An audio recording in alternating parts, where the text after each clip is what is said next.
Whoa, Japanese icons, Chinese challengers, plug-in utes, SUVs that probably shouldn't exist yet. Okay, I just got back from the Melbourne Motor Show. We've put this video together quickly and it's basically everything you need to see from the show. And a few of these vehicles are going to be on Aussie roads a lot sooner than you think. Okay, so this is the IMLS9. This is an MG vehicle and it's one of the highlights at the Melbourne Motor Show. It's not confirmed for Australia, but they've got it here because they're thinking about bringing it to Australia. Check out these wheels. They are literally like old school HSV Senator wheels. I'm not sure how you go cleaning them, but yeah, this thing is big. And how's this? We've got a 1.5 litre turbocharged petrol engine in the front that acts like a generator. The interesting thing here is, like a lot of other range extenders, that doesn't power the wheels at all. This thing has a range of around 1,500 kilometres. It's pretty insane. Let's take a look inside it and see what we think. And also leave a comment below. Is this something that you might be interested in buying? Let's check it out. So this thing is pretty much off the scale. So check out the doors. You go like this and oh, out she comes. It opens up. And one of the crazy features about this car is what they call 4D massaging in these seats. And check it out, fluffy pillows as well. I've had a go of the massage system and it is rock solid. It's like deep tissue. It's not messing around. I really do like it. And look, the fit and finish too. It's actually surprisingly nice. This is definitely a step up from your usual MG stuff. So IM is an MG brand, but it's their top end, super premium version. And this thing is just pretty crazy. The tricky thing is I'm trying to figure out with this is, will people spend six figures on an MG, which is essentially what this is? Maybe they will. This thing does look pretty crazy. Oh, okay, yes, the massage seats are fantastic. And this car is only available in China right now. But interestingly, look at the screens. It's all in English. And I asked some of the techs here, why is that? That's because they're thinking of bringing it here. If enough people like it, and check this out, massive screen for the passenger too. This section here isn't huge, but anyway, it's still pretty good. So if interest in this car is big at the Melbourne Motor Show and lots of people are interested, this could arrive here by the end of 2026. That's the word on the street. Getting that business case for something so expensive and so fancy would be very interesting, because this vehicle has a 25-speaker Bang & Olufsen sound system. It's got a fridge in the back. I'll show you that in a sec. And this one is a 6-seater, but they're saying it could easily be 7-seater. So we'll have a quick look at some of the features. You've got the twin charge pads. There's a lot of this sort of rose gold finishes in the car, which I don't mind. I don't hate. Under here, you've got a reasonable sized box, lots of USB ports, 12-volt socket. I love the fact you've got some physical buttons here for the temperature controls. That is a good thing. Well done. The steering wheel looks very Tesla in a way. Very simple controls, not a whole lot going on there. I do want to honk the horn, but I feel like everyone at the motor show is going to freak out if I do it silently. Oh, and check this out too. So here is the driver monitoring. A lot of people freak out and say this is going to be sending all sorts of data to the manufacturers. Not anymore. Love that feature. You've got the touch button to open the doors, but there's also an extra manual door opening there. We love that. Really nice quality controls here. Everything feels good. Tactility is excellent. We'll have a quick look in the back. Before we go into the back seat, check this out. Can you see how the wheels canted out? It's got 24 degrees of turning at the rear. So this vehicle, which is absolutely massive, over 5 meters in length, can actually do a curb-to-curb turn in less than 10 meters. That is a very, very tight turning circle. All right, let's have a look in the back. And again, the back seat has these incredible soft pillows. It's got the 4D massage. So again, this is the 6-seater version. So these seats are pretty fancy and they go all the way down. You can actually fold the front seat down. They call them zero gravity. I don't think they're zero gravity because you're not floating anywhere, but they do allow you to lie pretty much flat. There is so many controls back here. There is so many buttons. I barely have time to suss everything out. But yeah, this is the 6-seater version. They are talking about a potential 7-seater version. And how's this? Hello. Got a screen back here as well. This is very, very comfortable. Have a look at that. Very nice. There is so much going on in this car. Massive panoramic roof. Here's a bit of a closer look at the seats. There's buttons here. There's little things. Oh, that's all good. Let's have a quick look at the buttons here for the back seats. This is the one that does the crazy stuff. So if we hold that, we press it once, here we go. The seat's folding down. And then once that's folded down, this goes forward. Yeah, boy. So good. Here's some other features. This here is a camping light. That's on the low level. You can crank that up and gives you camping. Let's assume it's got V2L for even more camping as well. It's a big unit. This is a massive vehicle. Hi. Yeah, here we go. It's got a very big boot as well. Oh, we've got animation. Oh, animations. That's cool. Have a look at this. This is almost like my Pikachu socks. You love Pikachu? Yeah. How good. The crowd is loving this car. It's just bizarre and wild in so many ways. 25 years. That's how long it's been since the Prelude disappeared. Old one, new one. And that's long enough to either forget about it completely or start romanticizing about it. This is the all-new Prelude. And we're going to take a look. When this Prelude came out, petrol was cheap and torque curves were fun. VTEC was awesome. The new one, well, this is a little more complicated. Let's start with the big news. $65,000. Yeah, 65 grand, drive away. No haggling, no negotiation, no mates rates. It's what Honda calls the one price promise. Some people might see it's a bit of a one price to rule them all. Take it or leave it. What do you think? Let me know in the comments. Keen to hear what you think about this price. Because in some ways, this car will go up against vehicles like the Toyota 86 and Subaru BRZ, and they're a whole lot cheaper. So what do you get for your $65,000? Well, there's no screaming VTEC under that hood. And I gotta say, for what it's worth, I think the design is utterly gorgeous. I do like it a lot. For that $65,000, you get some cool stuff from Pacific Type R, such as these Brembo brakes. Yes, thank you very much. And also the suspension on this vehicle uses a lot of the components from Pacific Type R, so it should be fun to drive. But unlike this beautiful original specimen, there's no manual gearbox. This is auto. Again, no VTEC, no turbo. This is a hybrid engine, 2-litre naturally aspirated hybrid engine with one electric motor borrowed from the Civic. Does the hybrid ruin it? Well, not quite. It's got reasonable torque. It'll be faster off the line than the older version.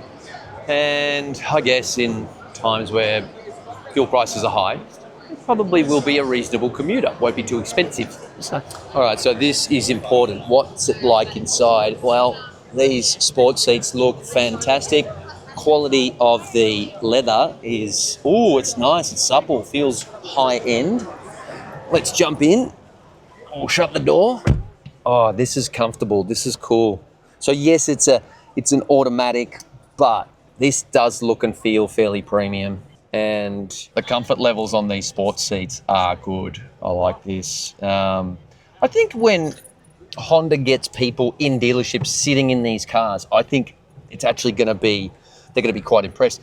Back seat room is negligible. This is Porsche 911 sort of style, but you know, it sits low to the ground. It's got that Civic Type R underpinnings. This car has obviously been to the gym, and let's have another quick look at this. We've got a Sport Plus button here. That's cool. You've got drive mode as well. Nice. It's really nicely finished. It does feel really premium, really plush, and I love the fact the sports seats have adjustable headrests as well. That's important for taller types. Have a look at that lift back. It is huge. That is it's like a 3 meter long. So yeah, what's the boot like? The boot is actually surprisingly big. I mean, the back seat. kind of not much rear legroom there, but this is a good sized boot. What have we got under here? It looks like there should be a spare tyre, but there's not. That's a shame. But yeah, it's a sleek looking machine, no doubt about it. You have exhaust pipes? No exhaust pipes. How about that? It's a hybrid. So yeah, there's good things and bad things about the new Prelude. It's got fake gear shifts, it's got fake noise, there's a bit of fake stuff in there, but I think it's going to be pretty good to drive. If it's got the bones of the Civic Type R, I'm a bit pumped. I think it could be cool. So the big question is $65,000. That's a lot of money. But in some ways, this car is not here to make everyone happy. I think it could have been $55,000 or even $59,000. But as it stands, this car is almost here to start arguments. You know, should it be what it is at this price? So, are there cheaper options? Absolutely. Are there more powerful rivals? Yes, but I do feel you're going to get some customers for this car that have that sort of nostalgic kick. They want the Prelude, and I totally get that. Like, I think the look alone is going to sell cars. The mechanical bits, it's got a bit more convincing to do, but I personally cannot wait to drive it. I think this is going to be a lot of fun, so stay tuned for that first test very soon. When you think about it, the Prelude was never really about being the fastest or the loudest. It was about being engaging as a driver's car, and I think if it does that, then, you know, it's going to please a lot of people and also start a few arguments as well. This is the Geely EX2. This is Geely's next big model, and it was supposed to come to Australia earlier in the year. There's a good reason why it didn't. That's because it became China's top-selling vehicle, 500,000 units, or it might have been EV, but yeah, it's super popular in China. That's why it's coming late. We're going to have a look inside. We're going to talk about when it's coming and maybe the price too. So let's check it out. So the EX2, one of the coolest things about this car, in my view, is that it's rear wheel drive. Now, one of my favorite EVs to drive at the moment is the Leapmotor B10. Because it's rear wheel drive, it feels great. It's pushing, it's not pulling. So I think this could be fun to drive. It's got a fairly small battery. It won't have a huge range, but one thing it will have is a liquid cooled battery, something the BYD Atto 1 does not have. So this should improve the thermal dynamics of that and also basically make it drive a little further.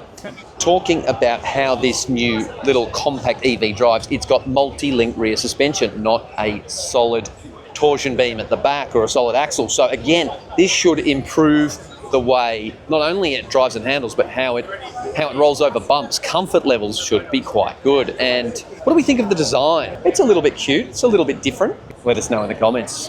One of the cool things about this car as well is that it's been designed from the ground up as an EV. So you get a frunk. Very cool. Plenty of room in here. We like that. The big question, how much will this little tacker cost? Well, I reckon it's going to be about $28,000. It's definitely going to go under 30 grand, and that will make it a very big seller for the brand. One Geely executive told me they think the EX5, the slightly bigger SUV, is going to be their top seller, but having a look inside this, and we'll get to that in a sec, and looking at what features it'll get and the price point, and again, how it will drive, I think this is going to be popular. I think this might bring little hatchbacks back in vogue. Now, this colour here is optional. I think it'll only be a couple of $100 for the optional paintwork, but you can get 6 different colours and one of them will be pink. How popular will the pink colour be? Speaking to some of the guys at Redbook, the used car authority in Australia, they say crazy colours often are harder to sell on the second-hand market. So it'll be interesting to see how many people pick pink. The rear end design looks pretty cool. I like these LED lights. And let's have a look at the boot. Oh, that's my bag. It's actually not tiny. For what is a subcompact car, that is a reasonable size. You see the wheel arches popping in there a little bit, cutting off a little bit of width, but overall, that's pretty good. And the seats fold down 60-40 in the rear.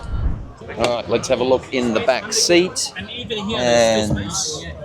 looks pretty good. Let's with the space here. hop in, and it's not too bad. This much space. It's not bad. I mean, headroom's a little tight, but someone sitting in the front here has a lot of room, and I've got a little bit of legroom there. I don't mind it. I don't mind it at all. It's small, but the dimensions, it's actually fairly roomy. Like, this is very good use of space.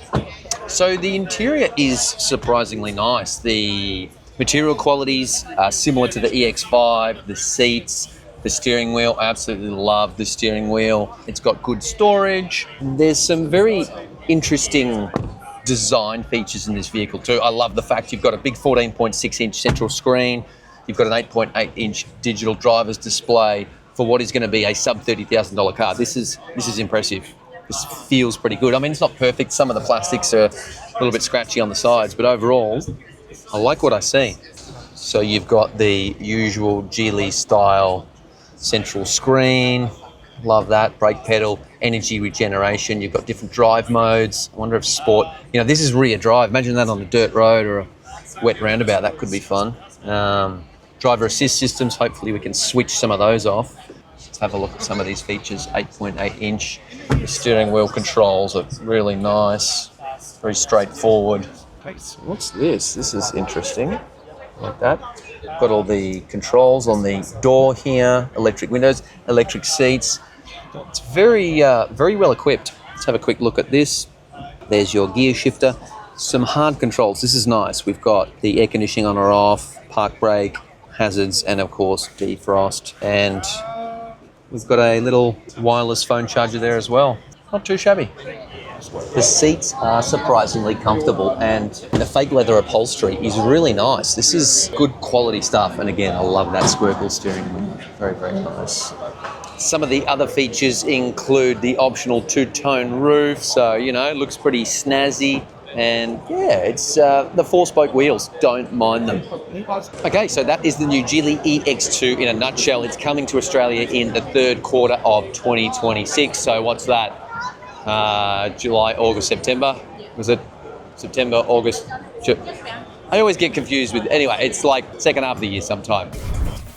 The BYD Shark 6 used to be one model. It's a ute, a very different ute, but now it's 3 models. It is the regular, it is the performance, and this bad boy, the cab chassis. And this is going to change the playing field in the ute segment, no doubt about it. I mean, the Shark already did, sold huge numbers. When they took the FBT off, the PHEVs dropped a little bit in sales, but yeah, now it's coming back. And I've just had a chat to one of the most senior guys at BYD, and there is talk of more models coming. Perhaps the Shark 8, perhaps the Shark 4. Let's take a closer look. So this new cab chassis is the bare bones model. It's built for tradies, tools, work sites, that sort of thing. And then you've got the performance model, which is not here at the Melbourne Motor Show, but it does have a bigger engine. It can tow 3.5 tonnes, and it's got way more power and torque. But yeah, first let's have a look at the cab chassis. So this cab chassis is now the cheapest model you can get in the Shark 6 range. It starts at $55,900. And yeah, this is going to appeal to tradies and fleets, and it's pretty interesting. It's I actually quite like the look of it. I think it looks tougher, and it's going to be a better rig for putting boxes on the back and all that sort of stuff. The insides are the same as the regular model, which means 321 kilowatts of power and 650 newton meters of torque. You've got a 1.5 litre turbo petrol generator of sorts and 2 electric motors that give you that big torque and that big speed. So 0 to 100, even in this thing, is still 5.5 to 5.7 seconds. It's not slow. It can still tow 2.5 tonnes. The performance model, which we'll talk to in a minute, that can tow 3.5 tonnes, but it's still not too bad. And you've got things like 6.6 kilowatts of V2L vehicle to load. I'm not sure whether you get the, no, you don't get the plugs in the back in this particular model, which is set up by a brand called Chivalry. Obviously, all sorts of different aftermarket brands will give you options for different trays. As we know, the Shark punches above its weight in terms of luxury and features. You've got the twin digital screens. It's just a really nice setup. They've done a great job with this. Everything feels solid. It's completely over-engineered. I love Sandy Munro's takedown of this vehicle where he pulls it apart and just says this thing is completely over-engineered. So they've done a good job. It's comfortable. It's got lots and lots of tech. And will it be a hit with the tradies? We shall see. So the positioning of this vehicle is very different to what you would get in a diesel ute. This is, it's a sort of new generation vehicle, and you just have to look on the road. They're becoming very, very popular now. And yeah, you can see why. They're very capable. I've said it before and I'll say it again. It's kind of more like an SUV with a tray on the back, and it can do off-road. Not as good as the diesel models, but the software updates will probably improve that. But yeah, it's more of a, to me, even though it's bigger than a lot of traditional one-ton utes, it feels more like a lifestyle ute. The way it drives, how quiet it is, all that sort of thing. And yeah, this new cab chassis model will give it a new lease on life. And let's go have a look at the performance model. Well, it's not the performance model, but there's a Shark 6 on a big stand there. Let's go check it out.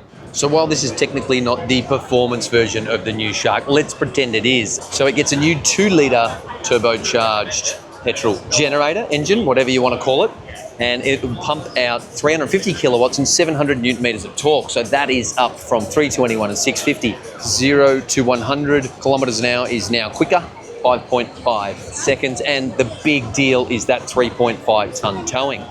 But here's the trade-off. Along with that extra power, the extra speed, and the 3.5 ton towing, the Shark 6 Performance is also more expensive. What are we looking at? $62,900, not including on-road costs.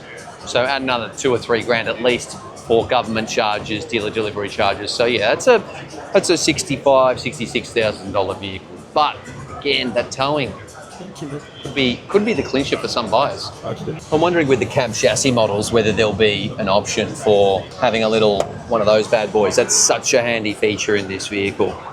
2 kilowatts per plug, so that's 6 kilowatts. Not too shabby.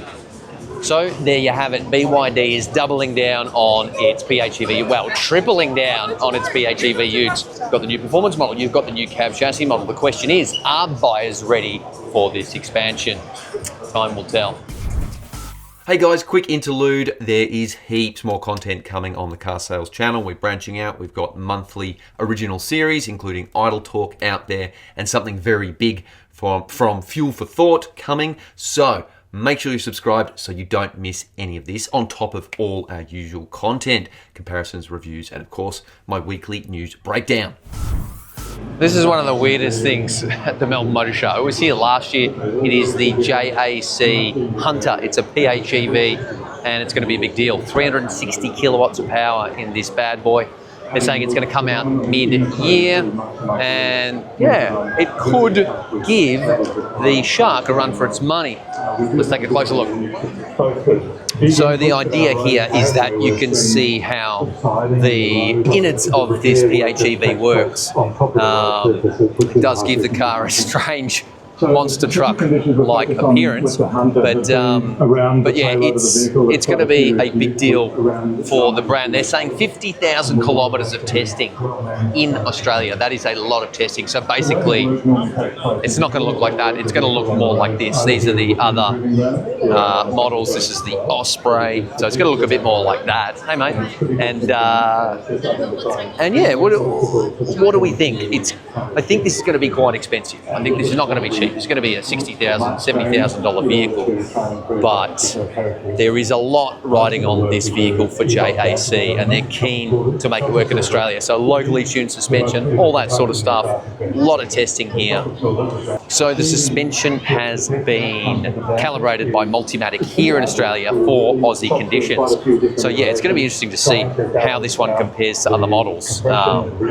We can't wait to get it on test and do comparisons against the other PHEVs, including the GWM Canon Alpha PHEV, and of course the Ford Ranger PHEV as well. They haven't told us too much about it at this stage. Basically, it's going to have a 7-year warranty, even for commercial buyers, which is interesting. Often these vehicles have a much shorter warranty for commercial buyers.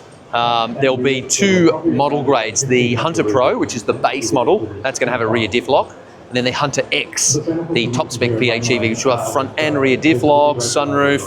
Again, both of them are going to have 360 kilowatts of power, not sure about how much torque, probably a lot, which will make it the most powerful PHEV ute in Australia. Probably the most powerful ute in Australia, full stop. It's intense.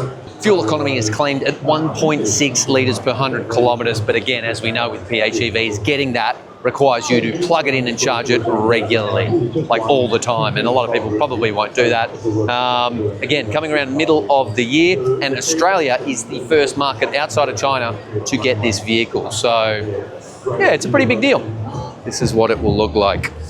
And yeah, this hero color in yellow, not my favorite, but it certainly stands out. And check this out. Electric scooter in the back. Charge it up. Do we have... Oh, we don't have power points in the back, but we do have the V2L cable here. Hunter, HEV, JAC. Have a look at some of this cabling here. There's a lot going on. Now let's have a quick look in the interior. It's pretty nicely finished. Big central screen. You've got a digital screen in the middle here. It's not too shabby. I like this. You've got lots of physical controls. You can lock the diffs here, rear diff, front diff. It's got a tank turn. It's got the off-road mode. I think there's 4 off-road modes. We've got drive mode. You got the fan controls here, so yeah, and physical controls, yes, good work. And the seats. Seats pretty comfy. I don't mind this. We've got power adjustable as well, I like that. It's got a seat heater because my derriere is getting seriously hot, so that's good. Yeah, I'm feeling pretty good about this. I feel like Jack's had a bit of a rocky start in Australia, but a vehicle like this is what it needs. It could put JAC on the map. I kind of hope it does. So yeah, we're gonna test this one, put it up against all the other PHEV utes as well. It should be very interesting, especially with that local tuning that it's had, that serious off-road testing. What do we think of the steering wheel buttons? Fairly straightforward. Not a bad looking thing. The back seat looks pretty tight. Yeah, it's not a lot of leg room here, not a lot of headroom, but you know, gets the job done. Centre armrest. What I will say is the seat quality and the leather is pretty good. This is comfy. This is a little bit plush even. You've got dual USB ports down the bottom, A and C. You've got the dual air vents. Yeah, not too shabby. It's a modern looking thing in here, and it's going to have lots of options. Lots of technology. Even got a sunroof. Oh. The Jack Hunter has been tuned at Lang Lang here in Melbourne. I can hear him talking about it on the video behind me. So I guess that's a positive. There we go, Lang Lang getting the local testing. Hopefully that counts for something, and I reckon it might do good things for this brand and this vehicle. Full-size spare tyre, that's nice. So we've just been informed this is currently rated to 3.2 and over. 3.2 tonnes and over for towing. So it could get to 3.5, but it's not locked in yet. They're still doing the testing. I reckon they might get to 3.5. I think they've got to. I think without that, it's always going to be a bit of a sore point, if you like. This is going to be a very powerful machine. Australia's cheapest wagon might just have arrived. It's all about SUVs these days, but are wagons going to make a comeback? This is the BYD Seal 6 Touring, and it's a PHEV, so it's going to have up to 1,300 kilometres per charge and tank of fuel. So if you're looking for something efficient, this could be it. It's at the Melbourne Motor Show. Let's take a closer look. So the covers came off this car in Australia for the first time at the Melbourne Motor Show, and good news is it's potentially Australia's cheapest wagon at $40,000. Now that doesn't include on-road costs, so you're probably looking at about 43K, depending on where you live. These on-road and delivery charges do change on state per state, but it's a good-looking unit. And there is a non-wagon version as well, the Seal 6, which is even cheaper. That's $34,990. But this is the one I'm interested in because I think it looks fantastic. This looks like a European car because, let's face it, Europeans love wagons. They're everywhere. Both the sedan and the wagon here have a 1.5 litre turbo petrol engine with e-motors. Now, the sedan pumps out 130 kilowatts and 210 newton meters combined. This touring sedan got more power. This is 163 kilowatts and 260 newton meters combined. Now, that might not sound like a huge amount, but it doesn't need to be because this vehicle is all about efficiency. The idea here is this can get potentially 1,300 kilometers, as mentioned before. So the battery in this vehicle is a 19 kilowatt hour battery, and the range on pure electricity for this vehicle is rated at 100 kilometers. That's not too shabby. Fuel economy is rated at 0.8 litres per 100 kilometres, but as we know, testing PHEVs, it's very difficult to get those figures. I mean, theoretically, you could get 0.00 if you never fill it up with fuel and only use it in EV mode, charging it regularly. But who's going to do that? Okay, let's check out the boot. So you've got 670 litres in here, expanding to more than 1,500 litres. That's pretty good. This is a big unit. It's a family car. Do we have a spare tyre? Probably not. No, that's a shame. But we do have some good features back here. We've got the quick release for the rear seats. Boom, I like that. One on each side. You've got tie-down hooks. Got a little bag hook here as well. 12-volt socket. Yeah, it's neat. And it's all covered in this nice sort of soft carpety stuff, so you're not going to scratch things up. And power operated too. Don't mind that. You get roof rails as standard. It's the same wheelbase as the sedan, but obviously it's got a bit more practicality in the boot. The panoramic roof and the interior, like most BYDs these days, is quite well equipped. In fact, it's like most Chinese cars in general. They do a very good job. They arguably build the best EVs at the moment, and PHEVs, maybe. But certainly this is nicely equipped. You've got two large screens, some physical controls. Yes, we like that. And the seats look really nice too. All right, let's have a sit inside. And oh, someone's got the seat set very strangely. Oh my word, so I can't go any lower in the seat and my head is touching the roof pretty much. I don't like this. I'm not a fan of this. I have to go all the way back. And now I've got a bit more headroom where the sunroof pops out a bit. But yeah, that's a little bit weird. We'll see how we go when we test the car. We will get our hands on this. It should be quite interesting. It almost feels like previous generation BYD stuff with the steering wheel here. It's still nice, but they do have newer stuff out there. But still, everything looks good. Got a little bit of storage under here, some USB ports as well. And let's go check out the back seat now, see what the room's like. Is this a good family wagon? Well, I might have said this is a 1.5 litre turbo. I was actually wrong. Just heard that it's naturally aspirated, which is rare for BYD. Anyway, in the back seat, not too bad. I've chucked the front seat a fair way back. This is not too bad. This could be a genuine family hauler. Yeah, it's not bad. It feels like there's more headroom in the back than in the front. So that's our first look at the new Seal Touring Wagon. You can order it now. Deliveries will start in the next few weeks, and we can't wait to get in this car, give it a proper drive, see how it handles. It's going to be interesting with that naturally aspirated 1.5 litre engine there, not the turbo. So will the electric motor give it enough oomph to go along? Do have issues with that front headroom as well. Not perfect, but I am intrigued to see how it goes because I kind of love wagons. I sort of hope they never die out. The SUV is killing them slowly. Anyway, let me know what you think of this vehicle. We've already seen several people place orders here today at the Melbourne Motor Show. So is this something you would consider? This is usually not what happens. Car companies don't wake up in the morning and go, I'll make my car cheaper and better at the same time. But that's what has happened with the new Zeekr X. So this Zeekr X is a small SUV from the Chinese brand, which is also owned by Geely and includes Volvo and Polestar and Lotus and all these other brands in the portfolio. This was always trying to act a little bit premium, but now it's dropped under 50 grand drive away. So let's take a closer look. This has now got more tech. it's got more power, and it's quicker as well, which either means this is one of the best EV deals right now or something very interesting is going on.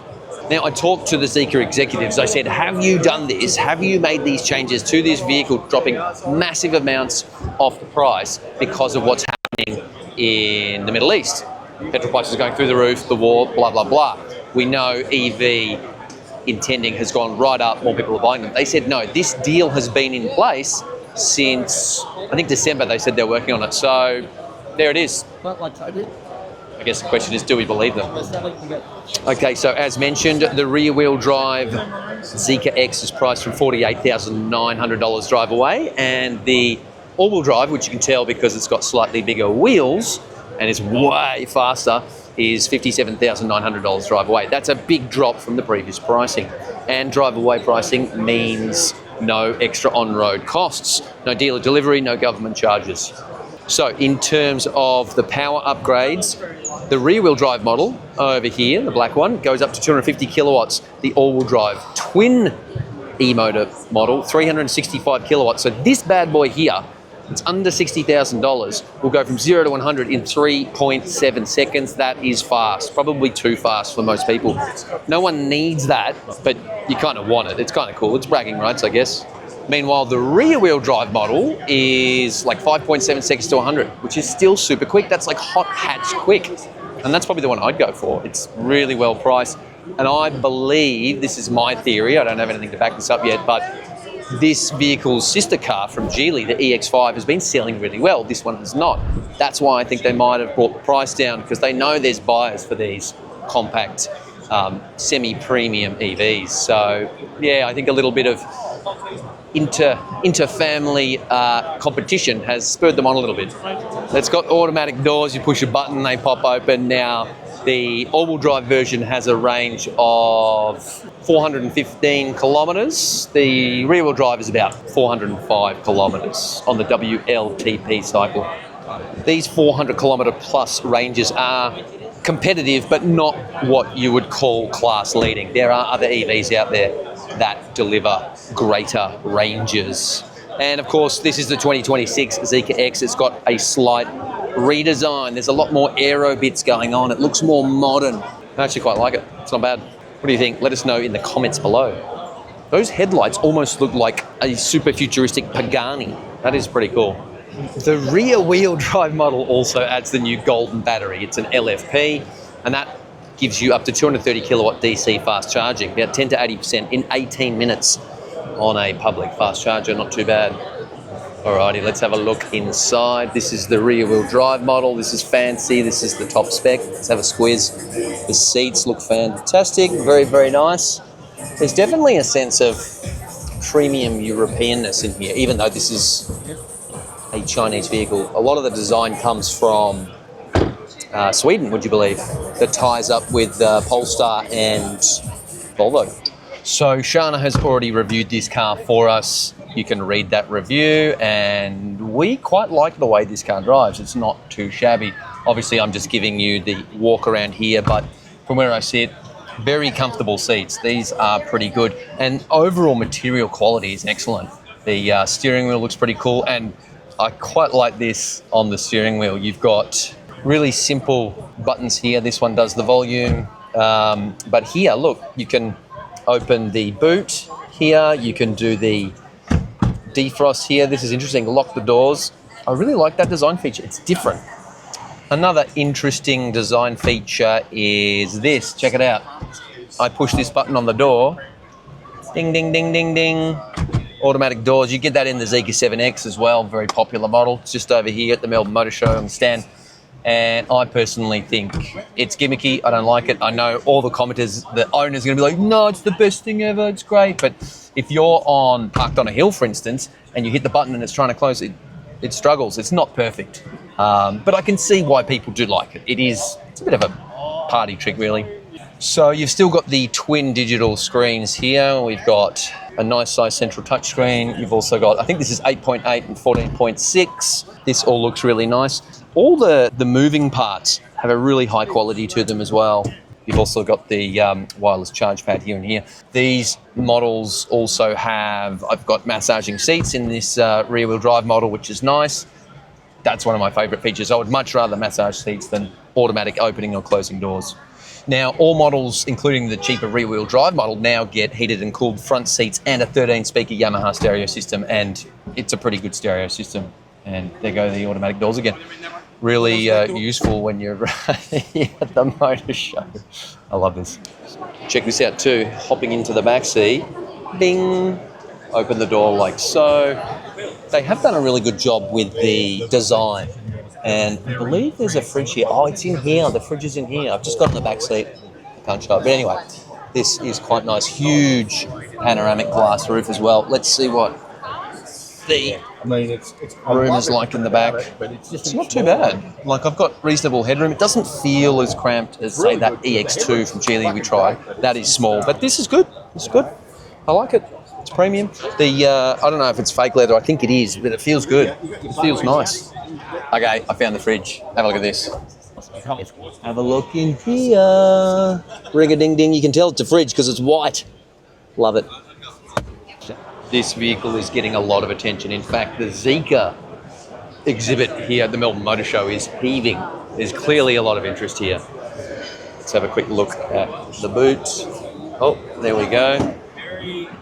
Oh, we've got it loaded up with suitcases. Yeah, that's not too bad. It's not massive. It's not tiny. This MY 2026 update for the Zeekr almost feels too good to be true. It's almost too good on paper. The price drop, the extra power, the new design, the extra features. But I think it's just Zeekr realising that the brand is getting cut through with customers, especially with the 7X, and they want the same with this one. So I guess in hindsight, it's going to be very interesting to see if the smaller Model X can match its bigger brother with sales. Time will tell. Let me know what you think in the comments below. Is the new Zeekr X going to upset existing buyers who paid a lot more money to buy this vehicle? Although that said, they are getting a $3,000 bonus for trade-in. Is that enough? I don't know. Let me know what you think. Okay, this is where things get a little bit ridiculous, because not that long ago, if you wanted an electric SUV, you were looking at like 50 or 60 grand. This thing, a lot less than that.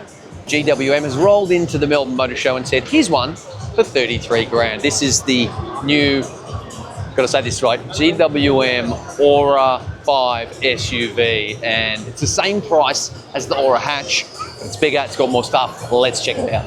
So yeah, this is a full-sized SUV. Wow, it's not a full-size SUV, it's a small SUV, but it's bigger than the hatch, and that's for $33,000 drive away. That is very impressive. That's the entry-level model. There's a more up-spec Ultra. This one's the Lux, I think, or maybe this is the Ultra. Anyway, the Lux is a bit more expensive. So this is firmly sub $40,000. Aura and GWM is pretty confident that this is going to help relaunch the Aura brand in Australia. Not many people know about this, but yeah, it's going to do big things. So while this design could be argued to be a bit derivative, there's a bit of like Porsche Macan in there, and it's not the most original design, although I will say the colour is pretty full on, and they haven't said what this colour is yet. Apparently, you guys get to pick it. Put it in the comments. What do you think that colour should be called? My personal thoughts is bit average. That's, I don't know if you can call it that, but anyway. So the design is a bit derivative, but you know what? It kind of works. EVs are an appliance in a way. They're not vehicles that stir the soul. So in a way, what you're getting for this 33 grand is pretty good. So let's run through what you get. In terms of the powertrain, 150 kilowatt, 260 Newton meter, front mounted e-motor, front wheel drive. You get a 58 kilowatt lithium ion battery, LFP, which is good. Range is rated at about 370 kilometres WLTP, which again, for the price, not too shabby.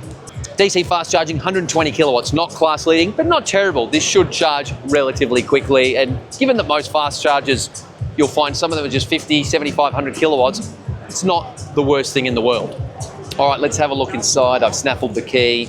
We'll hit the open button. No crazy door handles on this, which I don't mind, and you've got the proximity button to lock it, and yeah, this is a big step up from the entry-level Aura hatch.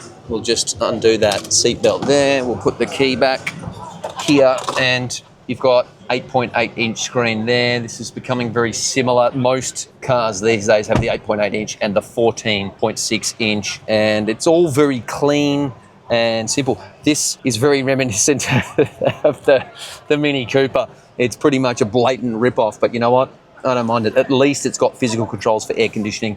That is a positive. And I'm sitting here in the seats, and it's comfortable. This is nice. They're not the comfiest seats I've ever sat in, but again, for the price, not too bad. The fake leather has a nice feel to it. Storage is pretty good. And just the overall layout, it's very neat and tidy. And yeah, these steering wheel buttons, very simple, quite elegant, easy to use, 360-degree camera.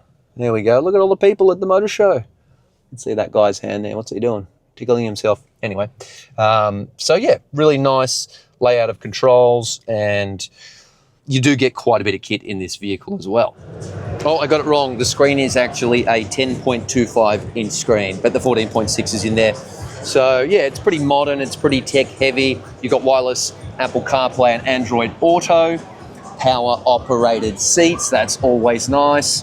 Voice control, the boot, 362 litres. Let's see if we can open it up. Oh, and this must be the top spec, it's automatic opening. Yeah, so that's not too bad. That's a reasonable size boot. Much bigger than a small hatch, much bigger than its little baby brother, that's for sure.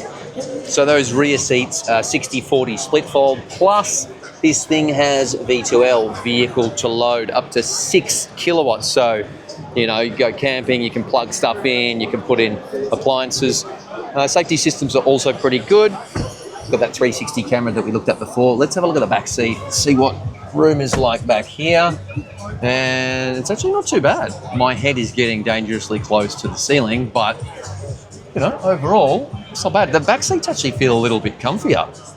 It's yeah, it's nice. What have we got down here? We got one USB-C port, only one air vent, so the kids are going to be fighting over that. Who gets the air vent? I get the air vent. No, you get anyway.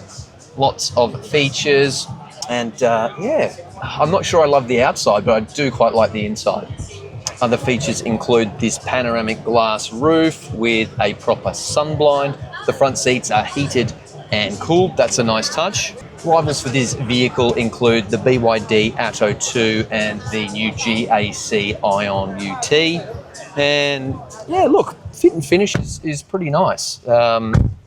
There's sort of a rose gold finish on the door handles and the speakers. Soft touch materials. It's, yeah, don't mind it. Okay, so this is not the fastest, it's not the fanciest EV, but for the price, it's pretty good, and I think this is going to help put GWM on the map for EVs, and like we all know right now, EVs are booming. Interest in them has spiked 3x on car sales. People are looking for EVs, so brands like GWM here seem to have got the timing right. Anyway, what do you think? Is this going to be a big seller for GWM? Have your say in the comments below, and also, look at that colour. What should we call it? Stay tuned for my usual Wednesday weekly news breakdown, where I'll look a little deeper at what some of these cars at the Motor Show will mean for Australia, especially as the uptake in EVs continues to go north. I also sat down with Toyota Australia's main man, who revealed some very juicy new details about upcoming models. See you on Wednesday.